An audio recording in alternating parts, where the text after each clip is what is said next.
So ZTE has finally updated the Axon 10 Pro to Android 10. But is it too late? You know, how do you feel about the device even after it's getting Android 10? I think it's a good thing. I don't think it's too late. I think the device is still affordable. I think it's a device that you definitely should consider because it got Android 10. Now, while it did get Android 10, it's on the December security patch, and it's also a couple of weeks late. They promised this at the end of 2019, but it doesn't matter. You know, they did it. They pushed it through. So here we are. We have Android 10 on the device. But what's different? I noticed that when I plug it in to charge, it has a little yellow lightning bolt. Now, this is something really small, but I noticed this. I was like, what the heck? So I plug it in, and there's a little yellow lightning bolt that shoots through the battery. I thought that was pretty cool. Also, you know, you have dark mode, which is something that I think a lot of people will be excited about. Uh-oh, no, don't want to do that. Dark mode is good. So you go down to display, and you can see here dark mode. You can even time it. I think it looks really good with dark mode. But other than that, I think I'm just kind of looking for performance. I saw the little battery thing, blah, blah, blah.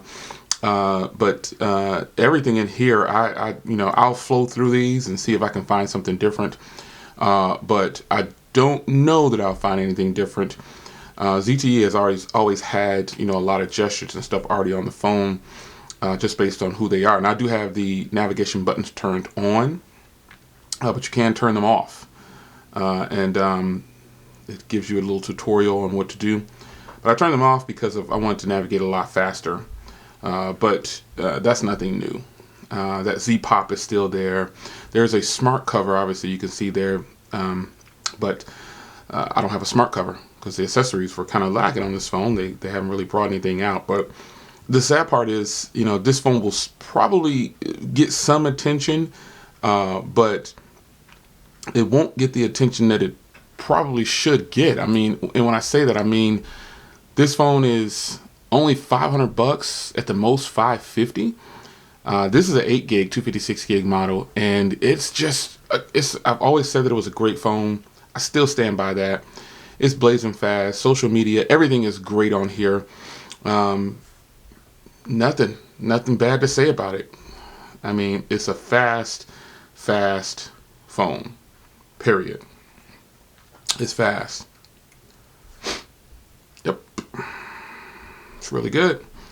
So what do you do with something like this? You just keep telling people about it eventually, but I need ZTE. I think ZTE should be the one promoting this. Now, granted, if you guys know, I don't use my Twitter anymore than Mr. J.O. Williams. It's there, and you might see things going out, but pretty much those are kind of defaults that auto share and stuff like that for my website or other things. But predominantly, I just stopped using that social media Twitter app, and I use Instagram, which is Mr. J.O. Williams. But, how does a company with such a great device miss out on an opportunity to expand and grab a piece of the market? Now, there are a lot of people with this device, let's be clear, but there are a lot of people that don't have this device. I wish I could find out how the sales numbers were for this device, man. This is such a great device. The design is there. Granted, it has, I guess, someone consider an older design with the little cutout at the top here, but theirs is actually really good. There's so much going on with this phone. The built-in screen recorder.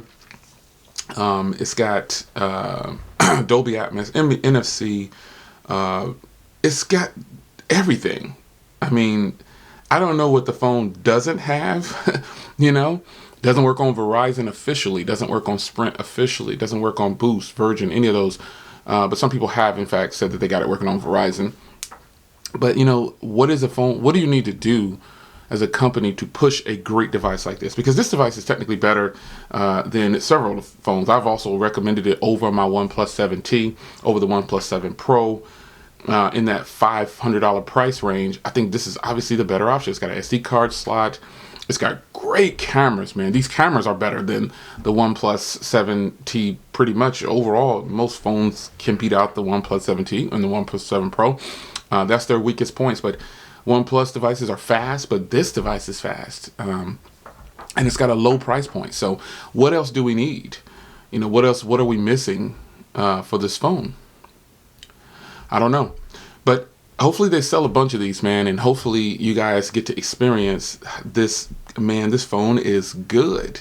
I'm not just saying that. I think the tone that you hear in my voice is more shock, if anything, just because they got hit with the name of ZTE. People hear that name like, oh, stay away. But reality is that happened to Huawei, and Huawei still sold like 10 million or a billion phones or something like that. They sold like 20 million in the quarter or something. Like, they're beating out a lot of people, and ZTE could too. But I've said it before in another video, and I said in this video, I'm gonna say it again in this video. I don't think that they're trying to make a strong presence in the US anymore, because they're doing fantastic elsewhere, from what I understand. But in the US, I think it's just kind of like, hey, here's something just to keep us relevant in the US for a little while, but we really don't care. But it got Android 10 as promised, man. I mean, they said they were going to do it. They did it. Even though it's a couple of weeks late, somebody would nitpick them for that. I don't really care. I don't even care that it's on the December 1st security patch. It got Android 10. And I will give you a follow-up on the performance of the device. Even though it's already good, I got to see if something goes wrong. I got to see if things fall apart, things like that. It's your man Jay, quick discussion video, Android 10.